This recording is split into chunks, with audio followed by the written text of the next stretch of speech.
Olá pessoal, tudo bem? Nesse momento da nossa palestra, eu vou dar ênfase nos protocolos de avaliação da capacidade e potência aeróbia aplicado à natação. Uma pergunta que vem em mente, então, é como, de maneira específica, a potência e a capacidade aeróbia podem ser avaliadas. Então, vou mostrar alguns protocolos tradicionalmente utilizados para avaliação dessas duas variáveis, bem como a possibilidade de aplicação prática sem necessidade de equipamentos caros ou sofisticados. Okay? A avaliação do VO2 máximo não é um protocolo novo na natação. Com a confecção da Summa Influme, inclusive um trabalho publicado pelo professor Austin, na década de 70 ainda, facilitou bastante a medida de dados relacionados ao consumo máximo de oxigênio. Essa piscina ela permite a regulagem do fluxo de saída de água, de modo que os nadadores podem fazer diferentes esforços sem sair do lugar. Então, aqui vocês podem observar um teste realizado com uma técnica que nós chamamos técnica de Douglas, em que o ar ele é armazenado para posteriormente ser analisado e aí poder ser estabelecida uma relação entre gasto energético e consumo de oxigênio, ok? E esse excelente nadador sou eu quando tive a oportunidade de fazer um estágio na Universidade de Copenhague, na Dinamarca, e lá eles têm uma Summa Influme. Nos últimos dias que eu estava lá, eu pedi para nadar e citei a experiência de como que é fazer esforços em diferentes intensidades na Summa Influme. Foi uma experiência bastante interessante, de fato, altera muito pouco a técnica de nado durante a realização desses esforços. Ainda em 2007, na época que eu cursava o doutorado, com a orientação do professor Cláudio Gobato, nós determinamos o VO2 máximo na natação.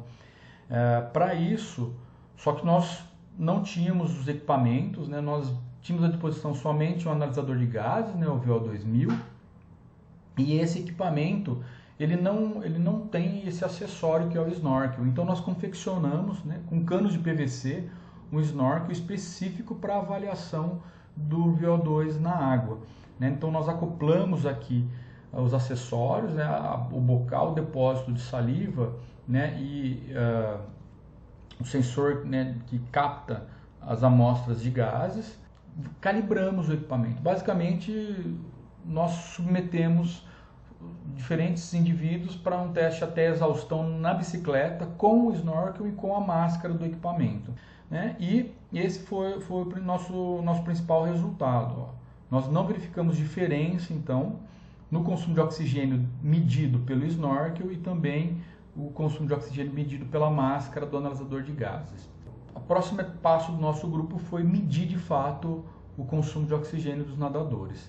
Então, nós atamos os nadadores por meio de corda elástica que estava fixado a um dinamômetro preso na borda da piscina e realizamos um teste progressivo em situação de nado atado.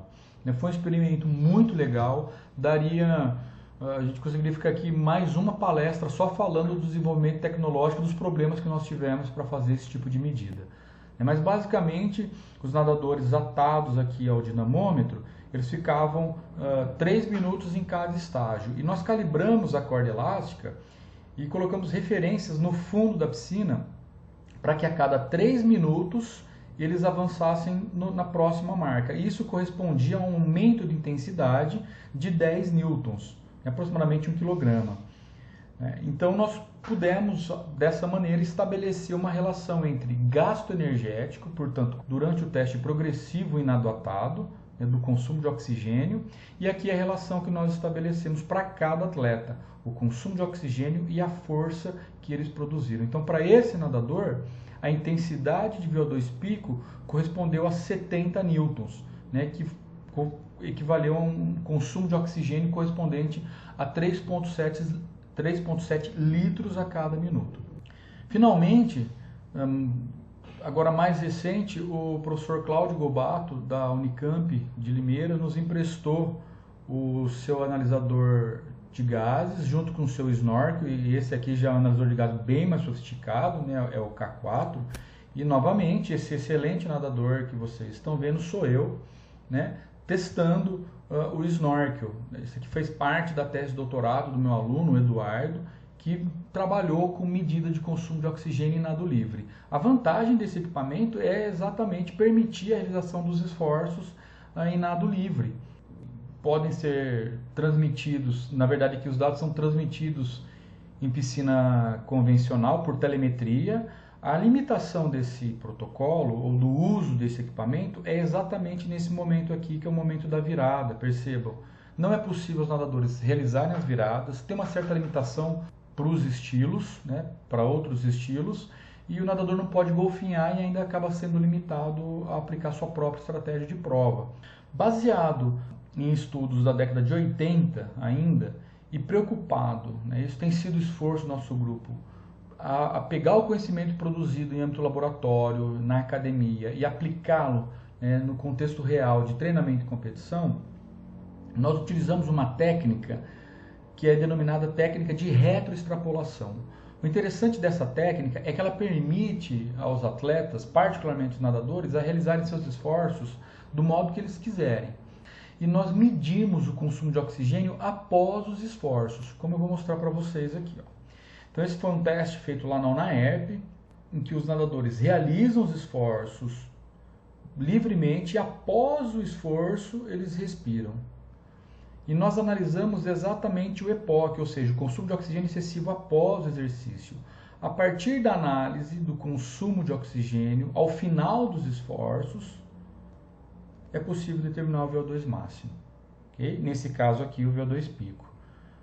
É uma técnica bastante interessante, nós temos usado demais agora, praticamente a gente só tem utilizado essa técnica para avaliação dos nadadores por vários motivos. A gente avalia os nadadores em seu estilo habitual e conseguimos avaliar vários nadadores na mesma sessão de treinamento. Nós chegamos a avaliar até 16 nadadores em um único treino. Esse é o exemplo de uma avaliação que nós fizemos na Escola de Educação Física. Esse é o Pedro Mota, atleta do professor Pedro Baldo. Ele está nadando aqui, está fazendo um tiro de 100 metros de borboleta.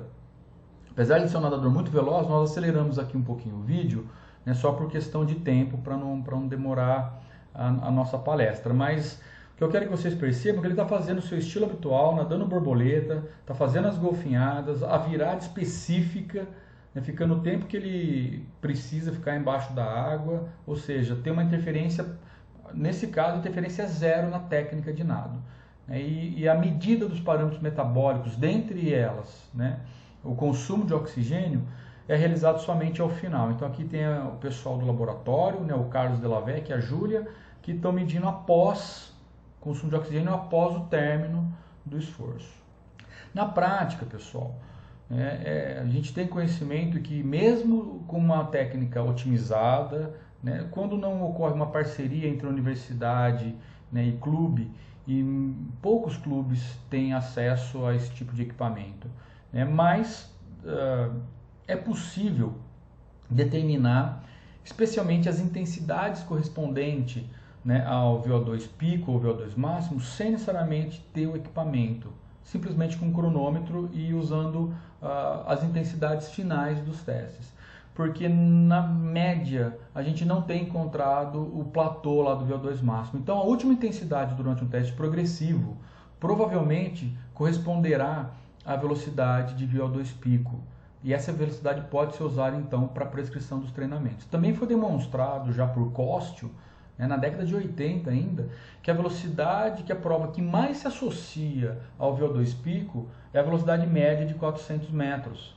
Tá? Então, ou a última intensidade de um teste progressivo de 200 metros, ou a própria velocidade média de um esforço máximo de 400 metros, pode ser assumida como a velocidade de VO2 e, portanto, ser utilizada para a prescrição dos treinamentos. Então, como um exemplo prático aqui, é simplesmente utilizar o esforço máximo de um nadador, aqui considerando que ele nadou para 4 minutos e 5, a velocidade média desse esforço, então 100% dos 400 metros, foi equivalente a 1,63 metros por segundo. Um detalhe aqui que esse tempo deve ser feito de baixo, é importante, para que o esforço represente um dado fiel para ser usado durante a prescrição de treinamento. Então esse é o 100%, corresponderia teoricamente a 100% da velocidade de 400. Então o treino típico Pessoal, aqui pode ser feito de 1.000.000 de formas, tá? Estou mostrando uma série típica de VO2. 6 esforços de 200 metros, né, com intervalo de 1 minuto entre 95% a 100% da velocidade de VO2 pico, que nesse caso foi assumido como sendo 1,63 metros por segundo. Então, para esse nadador, para fazer 6 de 200 entre 95% e 100%, ele teria que nadar entre 1,44 e 1,63 metros por segundo.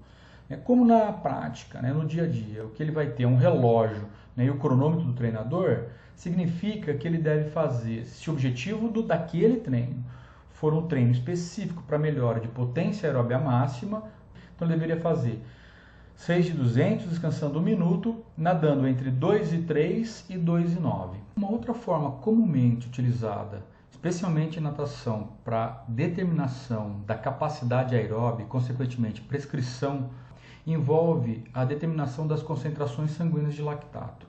Isso pode ser feito a partir de diversos protocolos. Em natação, mais usados são esforços progressivos com distâncias entre 200 a 400 metros. Então, aqui eu trouxe um exemplo para vocês de um teste realizado em nosso laboratório, que o nadador realizou 6 esforços de 200 metros progressivo. Um detalhe que a gente tem mudado nas nossas avaliações é não estabelecer, não ficar controlando o tempo do nadador a cada 50 metros. Nós simplesmente pedimos e conversamos com o técnico, e o técnico informa o nadador para que ele faça os 6 esforços progressivos. E aí normalmente eles combinam os tempos. O importante nesse protocolo é que os esforços de fato sejam progressivos, tá? Então nesse exemplo aqui, o nadador realizou 6 esforços de 200 metros e ele fez, após cada 200, uma pequena pausa somente para a coleta de amostra sanguínea. Na verdade, nós também monitoramos a frequência cardíaca e a percepção subjetiva de esforço. Mas agora eu vou mostrar somente os dados de lactato e intensidade de nado, ok? Primeiro ele nadou para 2,50, 2,52, tiramos uma gota de sangue. O segundo 2,30, 2,25, 2,19, 2,16 e o último nós pedimos para ele fazer a intensidade máxima. E essa é a relação que foi estabelecida entre a velocidade de nado que ele obteve em cada esforço pela sua respectiva concentração de lactato. Esse resultado foi um resultado que ficou bastante interessante porque dá para ver visualmente, né, as intensidades correspondentes aos limiares anaeróbios. Por exemplo, essa primeira inflexão, como nós já discutimos anteriormente, na intensidade de 2 minutos e 30, corresponde ao limiar 1, a primeira inflexão da lactacidemia. Na intensidade de 2,19, então, corresponde ao limiar 2 e, teoricamente, a máxima fase estável de lactato. E a última intensidade, 2 minutos e 6, corresponderia, teoricamente, à intensidade de VO2 pico. Portanto, para a prescrição dos treinamentos e, consequentemente, a divisão das zonas de treinamento, então ficaria Zona 1 ou Endurance 1, treinamentos de Endurance 1 até 2 minutos e 30, End 2 entre 2,30, ou melhor, 2,29 a 2,19, e na intensidade correspondente a Endurance 3, entre 1,45, ou melhor, acima de 2, abaixo de 2,19 a 2,6. Também é possível assumir as diferentes zonas com base em dados já publicados na literatura. Então foi demonstrado que, de maneira geral, a percepção de esforço em uma escala de 0 a 10, então a gente teria aí de 0 a 4 de esforço até 4 de uma percepção subjetiva de esforço, correspondente à zona 1, entre 5 e 6 aqui, né, a zona 2, e de 7 a 10 correspondente à zona 3 de treinamento, que seria intensidades por volta de 4 a 8 milimolares de lactato. A prescrição do treinamento a partir da percepção subjetiva de esforço tem sido uma estratégia também bastante utilizada, né, por treinadores e técnicos do mundo todo. Vou apresentar aqui mais 2 protocolos que são comumente utilizados para avaliação e determinação da intensidade de limiar anaeróbio. Nesse caso, eu me refiro ao limiar anaeróbio 2. O primeiro deles é o T30, um velho conhecido, né, de muitos de vocês. Ele foi também muito usado, né, num passado recente. A lógica dele é submeter o atleta num esforço máximo de 30 minutos, anotar a distância que o nadador consegue percorrer nesses 30 minutos e, consequentemente, determinar a sua intensidade de nado. Então, teoricamente, a velocidade média do T30 corresponderia à velocidade de limiar anaeróbio, ok? Então, nesse exemplo, se o nadador conseguiu em 30 minutos nadar 2.500 metros, então essa seria a velocidade de limiar anaeróbio, o limite superior da zona 2 de treinamento. Um outro protocolo é o teste de velocidade crítica. Ele é bastante interessante, especialmente para nadadores que não gostam muito de ficar nadando de maneira contínua, e ele pode ser adaptado para piscina convencional, para nadadores recreacionais. O importante aqui é que vocês entendam a lógica desse protocolo. Ele consiste na realização de esforços máximos com duração mínima e máxima ficando entre 2 e 10 minutos. Então, a partir dessa lógica, é possível determinar uma intensidade muito próxima ao que nós obteríamos com o teste utilizando o lactato sanguíneo, simplesmente utilizando um cronômetro. Mas isso eu vou explicar para vocês no Excel. Bom, pessoal, então a determinação da velocidade crítica usando o modelo linear de distância e tempo é bastante simples. Eu vou mostrar um exemplo aqui no Excel e eu fiz uma simulação considerando um nadador que em treino fez os seguintes tempos. Para 200 metros ele nadou para 2 minutos e 30, então daria 150 segundos, e os 400 metros ele nadou para 5 minutos e 11, que daria então 311 segundos. Como é que eu calculo, encontro a velocidade crítica usando esse modelo linear distância-tempo? Então eu expresso esses resultados em um gráfico aqui no Excel, tá? Clico com direito, selecionar dados, adicionar os valores de X. Eu vou colocar os valores de tempo e os valores de Y eu coloco a distância. Tá? Então eu tenho esta relação aqui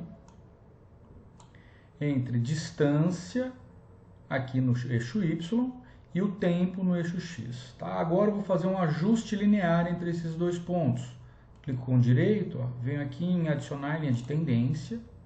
Tá? O modelo que eu estou investigando é o modelo linear. E eu peço a equação do gráfico. Ok? Então o Excel mesmo já fornece aqui a equação da reta. Deixa eu aumentar um pouquinho aqui. Tá? Então nesse caso o coeficiente angular corresponde, que a inclinação dessa reta aqui corresponde a 2,24 metros por segundo. Então essa é a velocidade crítica, tá? Desse nadador com esses tempos, do 1,24 metros por segundo. Portanto, significa que a cada 100 metros ele consegue sustentar uma intensidade equivalente a 81 segundos. Ou seja, ao menos em teoria, se o esforço for honesto, saindo de baixo nas mesmas condições de treinamento, ele é capaz de sustentar um longo tempo sem fadiga, nadando a cada 100 metros para 1 minuto e 21. Bom, pessoal, em natação, além dessas 3 zonas de intensidade, Endurance 1, Endurance 2, Endurance 3, os treinamentos também são divididos em treinamentos anaeróbios, como treinamento popularmente conhecido como treinamento de tolerância à acidose, tido aqui com velocidade 1, treinamento de produção de lactato ou potência anaeróbia lática, e o treinamento de velocidade pura ou treinamento anaeróbio alático. Aqui as concentrações de lactato desse volume 3, do treinamento de velocidade 3, é baixo porque essencialmente esse tipo de treinamento ele é predominantemente anaeróbio alático, embora tenha uma pequena produção de lactato. Resultados provenientes do nosso laboratório têm demonstrado, em relação ao melhor tempo de 100 metros, apesar de apresentar uma variação interessante entre cada nadador, fica por volta de 60% a 68% da velocidade de 100 metros nado livre, o limiar 1, 70% a 75% o limiar 2, e a intensidade de VO2 fica por volta de 80% a 82% do melhor tempo de 100 livre. Tá? Então, um critério bastante prático aqui para vocês, que vocês podem usar como referência, né, para a divisão das séries de treinamento e consequentemente, a prescrição desses modelos. A prescrição da intensidade para essa série de treinamento, normalmente se trabalha com a melhor média possível dentro da série e esses outros dois estímulos em intensidade máxima. Muito obrigado pela atenção até aqui e até breve.